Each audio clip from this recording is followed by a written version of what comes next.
안녕하십니까.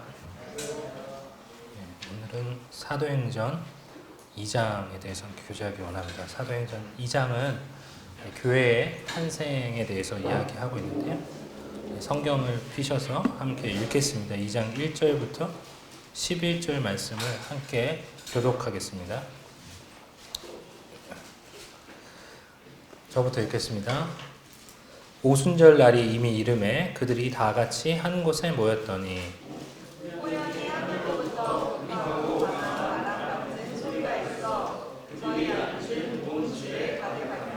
마치 불의 혀처럼 갈라지는 것들이 그들에게 보여 각 사람 위에 하나씩 임하여 있더니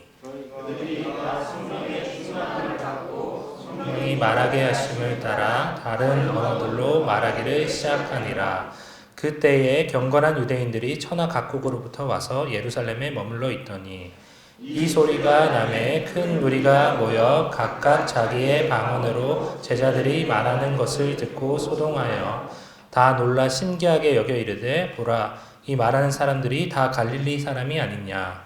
우리가 우리 각 사람이 난 곳 방언으로 듣게 되는 것이 어찌 됨이냐. 우리는 바데인과 메데인과 엘람인과 또 메소보다미아, 유대와 갑바도기아, 본도와 아시아, 부르기아와 밤빌리아, 애국과 및 구레네에 가까운 리비아 여러 지방에 사는 사람들과 로마로부터 온 나그네 곧 유대인과 유대교에 들어온 사람들과 같이 읽겠습니다. 그레데인과 아라비아인들이라. 우리가 다 우리의 각 언어로 하나님의 큰 이름을 말함을 듣는도다 하고. 오늘 2장 말씀을 이렇게 읽으면서 교제 드리기 전에 이런 역사가 오늘도 있기를 바라는 마음이 있습니다. 그 제자들이 하나님의 큰 일을 말할 때 여러 지역에서 오셨던 분들이 다 각자 외국어였지만 자기 언어로 이렇게 들었는데 오늘 부족한 제가 하나님의 말씀을 이렇게 대언할 때 그것이 정말로 하나님의 말씀으로 성도님들께 들려지시기를 바라는 마음이 있습니다. 사도행전 2장은 이제 교회의 본질, 또 교회에 부여받은 일, 그리고 그 일을 어떻게 해 나가야 하는지에 대해서 저희 2장을 읽으면서 알 수 있다고 생각이 됩니다. 2장 처음에 나오는 사건이 이 교회의 탄생에 대해서 이야기를 하면서 성령께서 임재하시는 것들을 이렇게 볼 때 성령께서 이 교회와 굉장히 깊은 관련이 있다는 것들을 저희가 알 수 있습니다. 2장 말씀을 보면 이제 호련히 하늘로부터 급하고 강한 바람 같은 소리가 있어 그들이 앉은 온 짐에 가득하며 마치 불의 혀처럼 갈라지는 것들이 그들에게 보여 각 사람 위에 하나씩 임하여 있더니 그들이 다 성령의 충만함을 받고 성령이 말하게 하심을 따라 다른 언어들로 말하기 시작했다라고 말씀하고 있습니다. 뒤에 가서 한번 더 설명을 드리겠지만 여기서 나오는 하늘로부터 급하고 강한 바람 같은 소리가 있었다. 그리고 마치 불의 혀처럼 갈라지는 것들이 그들에게 보여 각 사람이 하나씩 임하여 있더라 라고 이렇게 나오는 것을 볼 때 이 바람과 불이 이 성령을 상징하는 것들을 볼 수 있습니다. 그래서 이 교회는 성령께서 시작하셨고 성령께서 운영하시는 것이 교회라는 것을 사도행전 2장을 말하고 있습니다.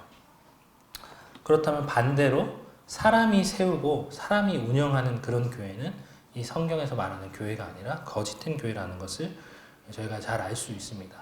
그런데 많은 사람들이 이 교회를 이 거짓된 교회로 이렇게 운영해 가고 있고 섬기고 가고 있고 저희도 혹시라도 그런 우를 범하고 있지 않나 돌이켜볼 필요가 있겠다는 생각이 듭니다. 성도님들 중에 이 교회에서 거듭나시고 이 교회에서 쭉 자라신 분도 계시지만 또 다른 교회에서 천거에 오신 분도 아마 계실 거고요. 또 다른 교단에 있는 교회를 다니시다가 이 교회에 오시게 된 경우들도 아마 있으실 거라고 생각이 듭니다. 그럴 때 이 교회를 정하는 기준, 우리가 어떤 교회를 다녀야 할 것인가, 성경에서 말하는 교회에 저희가 출석을 해야 되는데 그 교회를 어떻게 정할 것인가 라는 문제에 저희가 부딪히게 되겠죠. 네, 많은 사람들이 교회를 정할 때 그런 기준들을 가지고 교회를 정하는 것들을 이제 많이 보게 됩니다. 어떤 교회는 어떤 목사님이 계신 교회야. 그 목사님 엄청 유명하시고 엄청 말씀을 잘 전하셔. 우리 모임에서도 그 교회 장로님은 누구누구셔. 그래서 말씀을 참 잘 전하신다는 기준들로 교회를 선택하고 교회를 옮기는 것들을 사실 많이 보게 됩니다. 두 번째로 사람들이 많이 모이는 교회. 그래서 대형 교회는 점점 대형화가 되고 작은 교회들은 점점 줄어들어서 사라지기도 하고 합쳐지기도 하는 것들이 요즘 시대의 어떤 교회의 형태지 않나 그런 생각이 듭니다. 그리고 세 번째로 따뜻하고 나를 잘 챙겨주고 사랑이 넘치는 교회. 거기 가니까 참 성도들이 사랑이 많아가지고 날 잘 챙겨주고 신방도 자주 오고 되게 유익하더라. 그런 얘기들을 종종 하는데 참 사랑이 많은 교회. 그것이 요즘 세대의 교회를 선택하는 기준이 아닌가 그런 생각이 듭니다. 근데 그것들 모두 가운데 우리가 주목해야 될 것은 모두 사람을 주목하고 있다는 것을 저희가 경계해야 될 필요가 있겠습니다. 말씀을 잘 전하는 것도 그 목사님 혹은 그 장로님 그 사람이 말씀을 잘 전한다고 해서 그 성경에서 말하는 교회는 아니라는 거죠.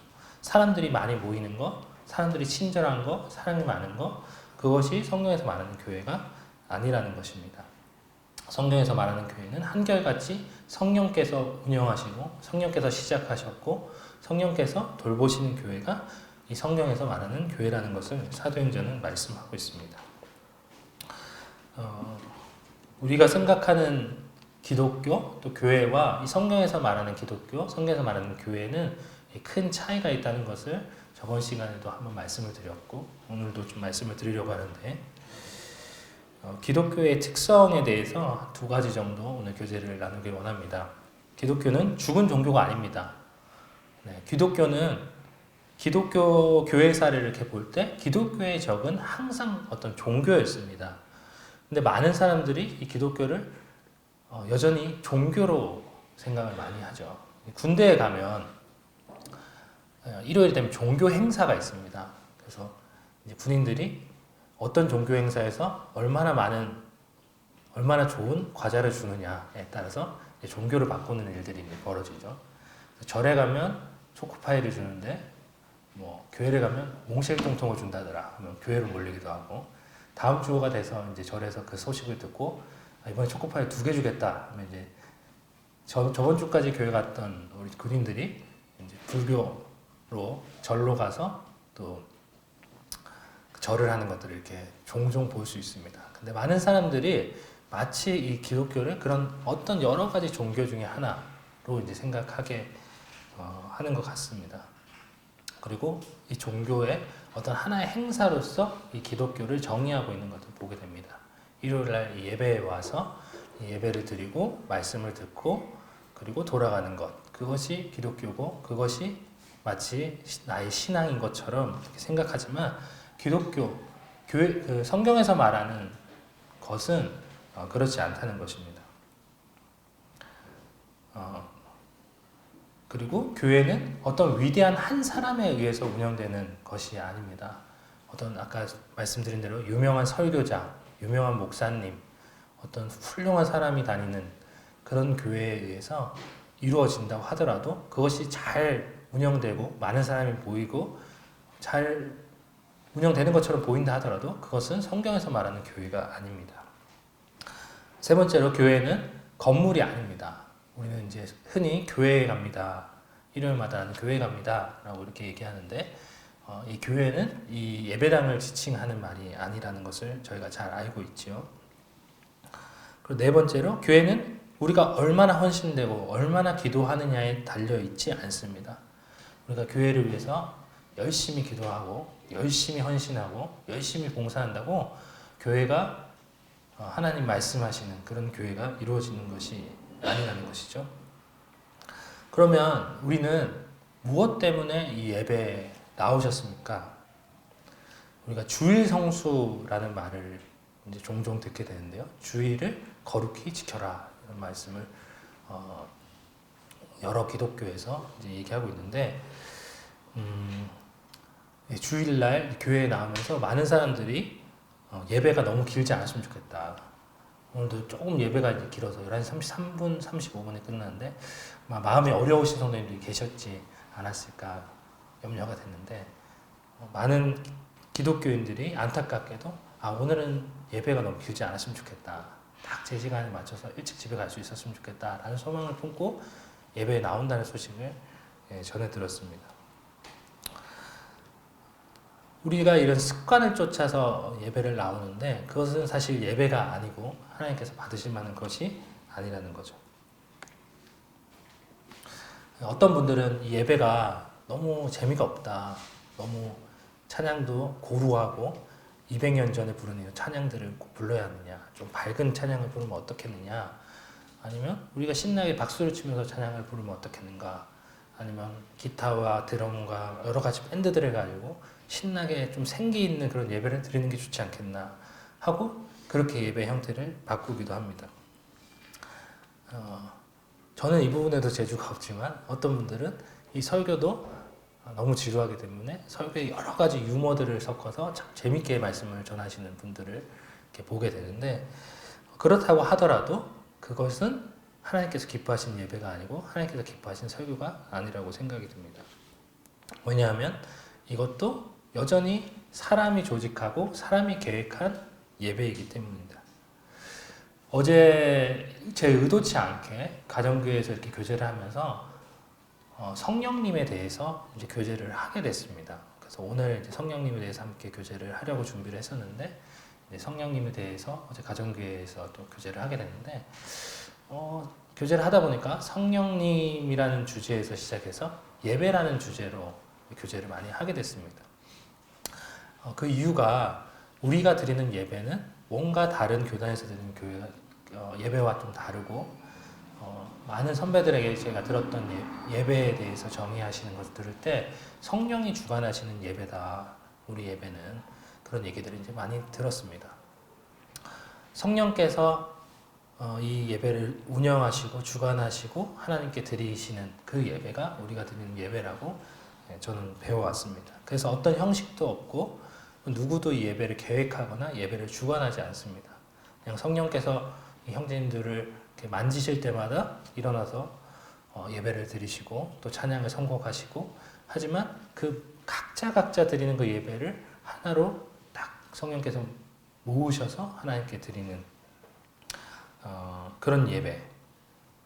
때로는 침묵이 흐르기도 하고 그것들이 사람 입장에서 답답하기도 하다는 얘기들을 어제 하셨는데 때로는 그런 침묵 가운데 그 앞에 드렸던 형제님들의 감사와 예배를 이렇게 묵상해 보면서 또 감사가 되고 아멘이 되고 하는 것들을 경험했다. 참 그 감동이 있다. 이런 이야기들을 했는데 성령께서 주관하시는 교회는 마치 그런 것과 같다고 생각이 듭니다.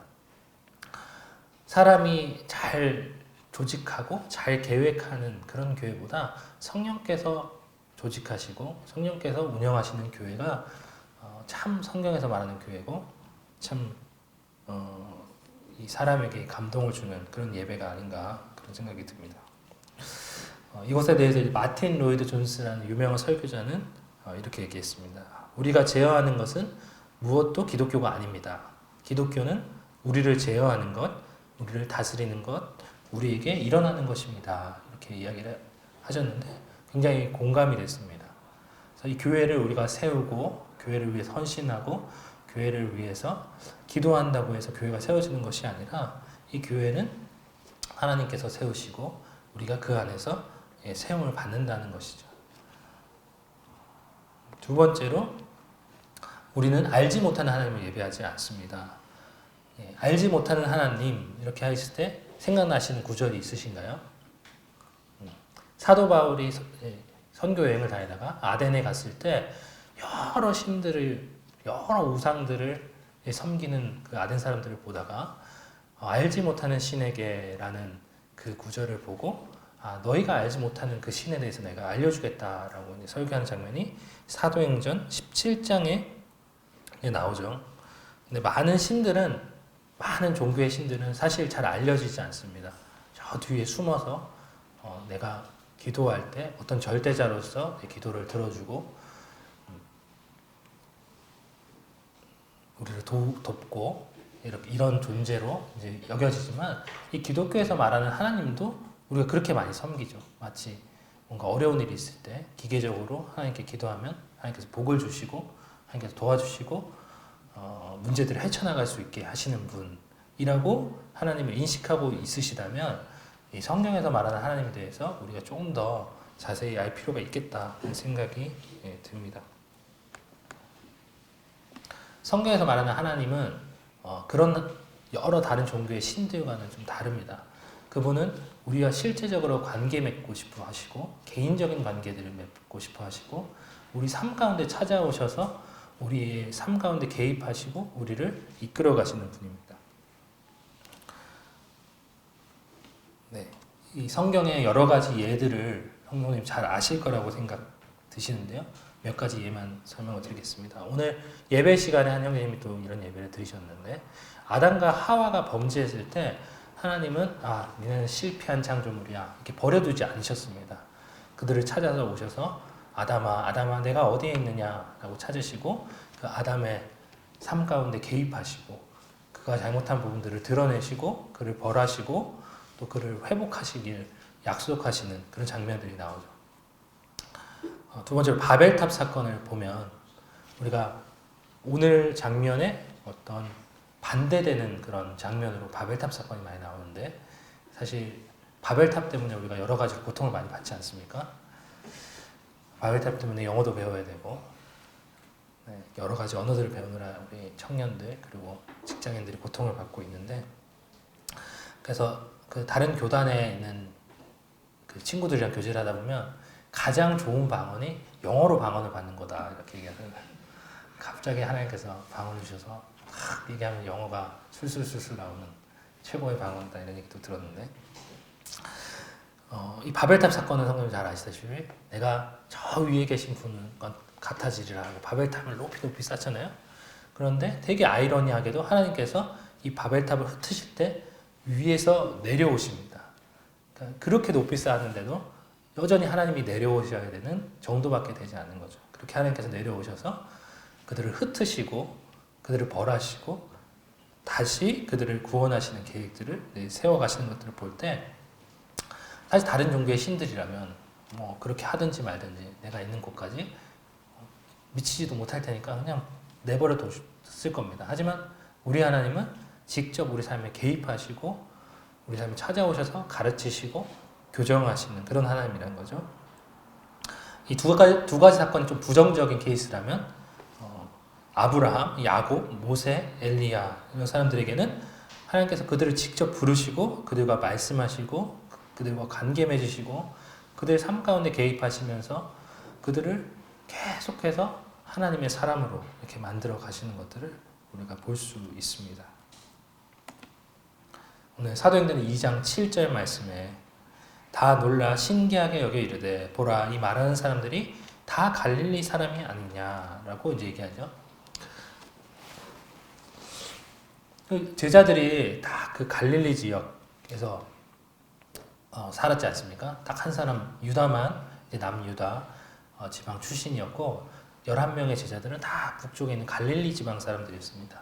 근데 성도님들 아시다시피 갈릴리 지역은 굉장히 못 살고 좀 지식이 없는 그런 사람들이 사는 동네라고 여겨졌습니다. 그래서 여기서 이 말하는 사람들이 다 갈릴리 사람이 아니냐라는 말은 그들을 비웃는 거죠. 전 세계에서 영어를 제일 못하는 나라 중에 하나가 이제 한국과 일본이다 뭐 이런 얘기들을 듣는데 지금 우리랑 이 언어가 너무 다르다 보니까 영어 배우는 게 이제 참 어렵죠. 그런데 이 사람들이 왔을 때 그 무식하고 참 학문이 없는 그 사람들이 어떻게 이 수많은 나라의 말들로 말을 할 수 있는가 하고 깜짝 놀랐다는 것들을 볼 수 있습니다. 또한 사도행전 4장 13절 말씀을 보면 그들이 베드로와 요한이 담대하게 말함을 보고 그들을 본래 학문 없는 범인으로 알았다가 이상히 여기며 라는 말씀이 나옵니다. 그러니까 베드로와 요한이 갈릴리 지방 사람이고 그들의 출신은 성도님들 잘 아시다시피 어부였고 뭔가 이런 말들을 유창하게 할 수 있는 그들의 환경이 아니었고 그런 사람이 아니었는데 뭔가 담대하게 이 율법에 대해서 또 성경에 대해서 가르치는 것들을 보면서 이제 깜짝 놀랐다는 것을 볼 수 있습니다. 그래서 이것들을 볼 때 하나님께서는 어떤 사람을 사용하시냐면 똑똑하고 유식하고 능력 있고 한 사람이 이 교회를 다스리고 운영하게 하지 않고 이렇게 볼품없고 모자라고 천하고 이런 사람들을 데리고 하나님께서 그들 가운데 임하셔서 그들과 함께 하나님께서 일하시는 것, 그것이 하나님의 방식이라는 것을 저희가 잘 알 수 있습니다. 그래서 교회는 어떤 유명한 목사님, 말을 잘하는 설교자, 아니면 사람들을 잘 돌보는 목회자가 운영하는 교회가 아니라 성령께서 참 볼품없고 부족하고 참 어찌 보면 이렇게 무시받아 마땅한 그런 사람들을 이렇게 한데 모으셔서 하나님께서 그 가운데 일하심을 보이시는 것이 이 교회라는 것을 이 사도행전을 보면 저희가 알 수 있습니다. 하나님 앞에 크게 쓰임받았던 이 세 사람, 다윗도 시편 51편 5절에 내가 죄악 중에 출생하였음이며, 바울도 의인은 없나니 하나도 없습니다. 베드로도 그러므로 모든 육체는 풀과 같고 그 모든 영광이 풀의 꽃과 같으니 풀은 마르고 꽃은 떨어집니다. 라고 고백을 했습니다. 하나님께서 사용하시는 사람은 바로 이런 분들이라는 것을 우리가 알 수 있습니다. 그래서 사람에게는 이 위대한 그 하나님의 사람들도 이렇게 고백했다면 저희에게 무슨 희망이 있겠습니까? 우리에게 유일한 희망은 하나님이 계시다는 것과 또 그분이 우리와 함께 하시고 우리에게 구원을 베푸시기 원하신다는 분이라는 사실이 바로 우리의 유일한 희망입니다. 그렇기 때문에 이 교회를 시작하실 때 우리에게 구원을 베푸시고자 이 성령을 내려보내셨고 그 성령을 통해서 이 교회를 운영하시기 원하셨다는 사실을 저희가 사도행전 2장을 통해서 볼 수 있습니다. 그래서 우리가 아는 그 기독교와 이 성경에서 말하는 기독교는 이렇게 다릅니다. 기독교는 이 사람에게 어떤 희망을 찾지 않습니다. 이 사람이 그래도 하나님 믿고 잘 선하게 되고 뭔가 훌륭한 사람이 돼서 성숙한 사람이 돼서 뭔가 훌륭한 일을 해내겠지라고 기대하지 않습니다. 모든 것이 하나님의 은혜고 하나님께서 우리 가운데 오셔서 하나님께서 일하신다라고 믿는 그것이 우리가 믿는 기독교고 이 성경의 가르침입니다. 성경은 우리가 선하라고 물론 말씀하시지만 우리가 선해질 수 있다라고 말씀하시지 않죠. 우리가 선해질 수 있는 것은 하나님께서 우리 가운데 찾아오셔서 우리를 선하게 변화시켜 가시는 것이지 내가 뭔가 화 2번 낼 것을 화 1번 내고 그런데 거기서 선해지는 것이 아닙니다. 어떤 유튜브를 이렇게 듣다가 어떤 분께서 이 성화의 과정에 대해서 이제 이렇게 이야기하는 것들을 보게 되는데요. 많은 사람들이 이렇게 앉혀놓고 가르치시는데 오늘 아침에 남편을 이렇게 배웅을 내보내면서 밥을 해줘야 되는데 아침에 일찍 일어나서 밥을 했는데 바쁘다고 이제 밥을 안 먹어서 화가 이제 머리끝까지 났지만 우리 그리스도를 생각하면서 내가 한번 참고 그래서 이제 아들을 불렀는데 아들이 늦잠을 자서 씻고 그 엄마가 주는 그 음식을 아무도 먹지 않고 달려갔지만 그래도 머리까지 화가 났지만 웃음을 지으면서 예수 그리스도의 그 희생을 생각하며 고난을 기억하며 그를 보내주고 그래서 오늘 나는 화를 5번 냈어야 되는데 한 번도 내지 않아서 참 조금씩 매일매일 성화되어 가고 있습니다. 이렇게 고백을 하는 것을 보면서 이거 참 우리가 성경에 대해서 많이 이렇게 오해하고 있구나 이런 생각들이 들었고 저 역시도 처음 구원받았을 때 그랬던 것 같아요. 뭔가 남들을 화내야 되고 남에게 뭔가 복음을 전하려면 희생해야 되잖아요. 복음을 전하려면 별로 친하지도 않은데 친한 척하고 돈도 없는데 그 없는 돈을 가지고 막 친구들을 사먹이고 이랬는데 자 오늘 이번 주에 교회 가자 이제 약속했는데 교회 가는 그날 아침에 갑자기 걔가 아파가지고 내가 너를 위해서 그렇게 수고하고 너를 위해서 그렇게 희생했는데 어떻게 그럴 수 있느냐 그래서 복음을 전해야 되는 그 상대한테 막 화를 냈던 제 모습들을 보게 되는데 우리가 이 성경에 대해서 이렇게 오해한다면 좀 그런 모습들이 비춰지지 않나. 그래서 우리가 구원받은 후에도 거듭난 후에도 여전히 하나님이 필요하시고 하나님께서 내 삶 가운데 이제 개입하셔야 되는 것이죠. 다른 종교의 신들처럼 열심히 여기 와서 설교 말씀 듣고 성경 말씀을 읽어서 어떻게 하면 내가 이 인생을 하나님 앞에 잘 살아갈 것인가, 어떻게 하면 거룩하게 살아갈 것인가, 어떻게 하면 선하게 살아갈 것인가를 고민하고 내 삶을 고치고 내 삶을 잘 정죄해서 하나님 앞에 드리기 합당한 사람으로 만드는 것이 아니라 내 삶 가운데 하나님이 찾아오셔서 그 하나님께서 나를 바꿔가실 수 있도록 부지런히 순종해야 하는 과정, 그것이 이 기독교고 그것이 성경에서 말하는 방식이라는 것을 저희가 잘 기억해야겠습니다. 예, 마지막으로 말씀에 대해서 조금 더 교제를 나누고 마치겠습니다. 성령이 이제 두 가지의 상징으로 사도행전 2장에 나오는데요. 하나는 바람이고 하나는 불이었습니다. 그래서 바람이라는 단어가 푸노에라는 단어인데요. 이 푸노에라는 단어와 영, 푸뉴마 이 두 단어가 모두 동사 푸네오, 불다, 호흡하다라는 단어에서 파생이 됐습니다.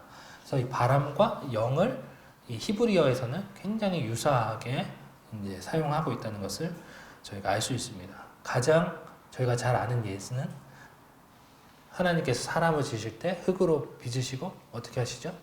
바람을 불어넣으시잖아요. 그랬더니 그가 살아있는 혼이 되죠.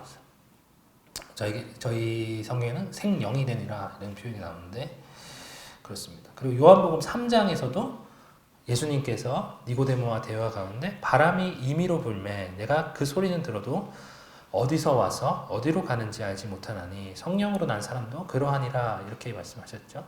그래서 이 바람과 이 영은 굉장히 유사한 면이 많기 때문에 사람들이 그렇게 생각을 했습니다. 그래서 이 성령이 우리를 찾아오면 생기를 되찾게 되고 그 후에도 계속 삶을 유지하게 하는 그런 능력이 되는 것이죠. 그래서 성령에 의해서 내적 생활이 충실해지고 풍성해지고 완전해지는 것이지 성령 없이 내 노력과 내 헌신과 어떤 내 고난을 통해서 이루어지는 것이 아니죠. 그래서 그 유명한 마틴 루터가 성당의 큰 계단을 무릎으로 이렇게 걸어 올라가면서 왜 나는 이렇게 하나님을 사랑하고 죄 짓고 싶지 않은데 내 안에서 끊임없이 올라오는 이 죄가 무엇인가, 아무리 그런 고난과 괴로움을 내가 겪더라도 내 안에서 끊임없이 올라오는 그 죄를 이길 수가 없는 자신을 발견하다가 성경을 읽다가 뭔가 내 고난과 고행을 통해서 이게 이루어지는 것이 아니고 내가 죄를 짓지 않으려는 강한 의지를 가지고 되는 것이 아니고 의인은 믿음으로 말미암아 사는구나, 그것을 이제 발견하고 종교 개혁을 일으키게 되잖아요. 그래서 우리가 구원받은 그 이후에 이 성령이 우리 삶 가운데 개입하시도록 우리를 부지런히 내어드려야 하는 것이 이 그리스도의 삶이라고 생각이 듭니다.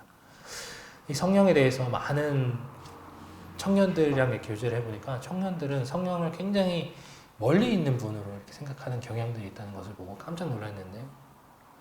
사실 이 성령은 우리를 찾아오셔서 우리 안에 거하시잖아요.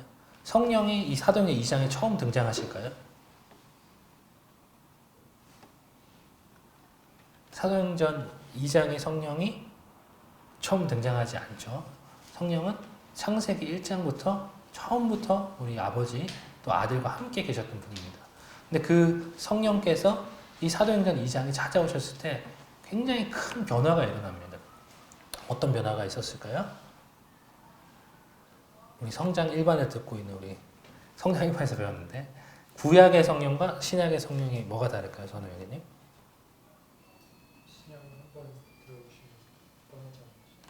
구약의 성령은 잘 배웠네요. 선생님이 누군지. 그죠? 구약의 성령은 성령이 오셨다가 떠나기도 하시고 오셨다가 떠나기도 하시고 그 일들이 어디서 잘 보이나요? 사사기에 성령이 임하시면 그대로 큰 일을 행하다가도 성령이 떠나시면 볼품 없어지잖아요.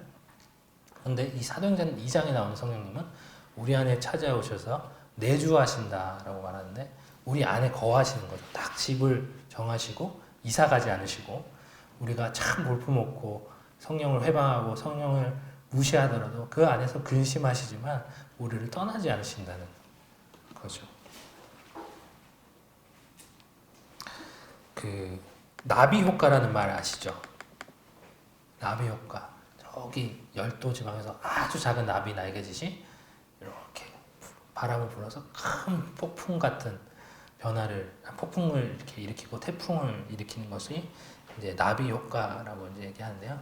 성령의 바람이 그와 같다고 생각이 듭니다. 성령의 바람이 그리스도인의 마음 가운데 찾아오시면 아주 작은 변화지만 그 변화가 변화를 일으키고 변화가 변화를 일으켜서 마침내 하나님께서 원하시는 그 모습을 만들어내시는 것. 그것이 우리가 믿는 믿음이라고 생각이 듭니다. 두 번째로 불입니다. 불의 혀와 같이 성령이 임하셨다라고 성경 말하는데 불은 정화시키는 작용들이 있죠. 더러운 것들을 불순물들을 끓여서 먹으면 우리가 해를 입지 않는 것처럼 이 불은 정화시키는 작용들이 있습니다.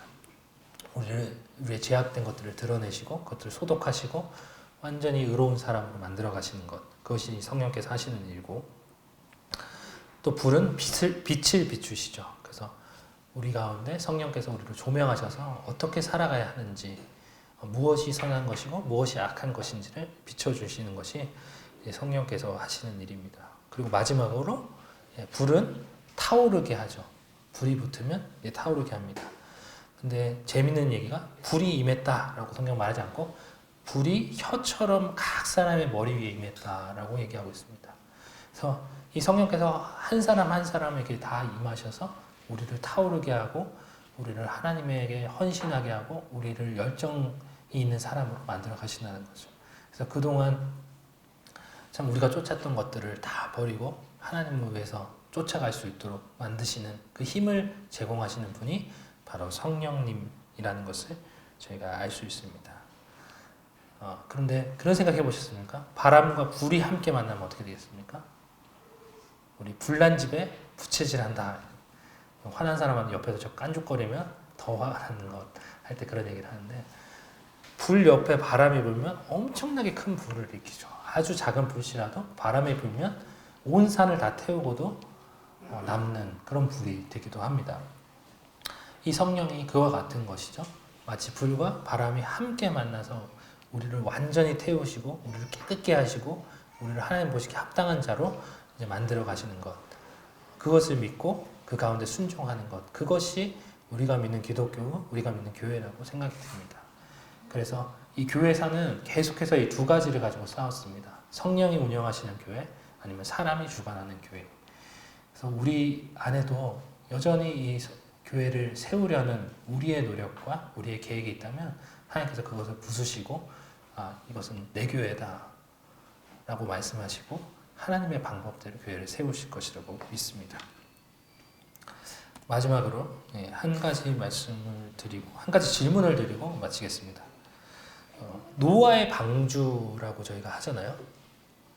노아의 배라고 이렇게 하지 않고 방주라는 표현을 저는 사실 노아의 방주 외에 사실 들어본 적이 없는데, 이 방주와 배의 차이에 대해서 성도님들 혹시 아십니까? 맞습니다. 방주에는 키가 없습니다. 배에는 키가 있어서 조종할 수 있지만 방주에는 키가 없어서 바람이 불면 바람이 부는 대로 움직이는 것, 그것이 이제 방주라는 사실이죠. 네, 우리가 이제 하나님을 믿고 그리스도인이 되었다면 우리는 방주에 탔다고 생각이 듭니다. 그래서 이 성령의 바람이 이끄시는 대로 흘러가는 것이고, 우리의 계획과 우리가 키를 잡고 우리 인생을 조종하려는 그 마음들을 내려두고 성령의 바람이 이끄시는 대로 살아가는 그 사람들, 그것이 그리스도인이고, 이 교회도 그렇게 운영되고 그렇게 세워져 가야 된다라고 믿습니다. 그래서 사도행전 2장을 통해서 오늘 교회가 어떤 것이고 교회가 어떻게 운영되어야 되고 교회가 어떻게 세워져 가야 하는지에 대해서 교제를 드렸는데, 참 우리 분당 북부 교회도 이 성령께서 주시는 그 세밀한 음성에 귀 기울이고 그분의 말씀에 이렇게 부지런히 순종해서 성령께서 운영하셔서 하나님 기뻐하시는 그 교회로 세워지기를 바라는 마음으로 말씀 마치겠습니다.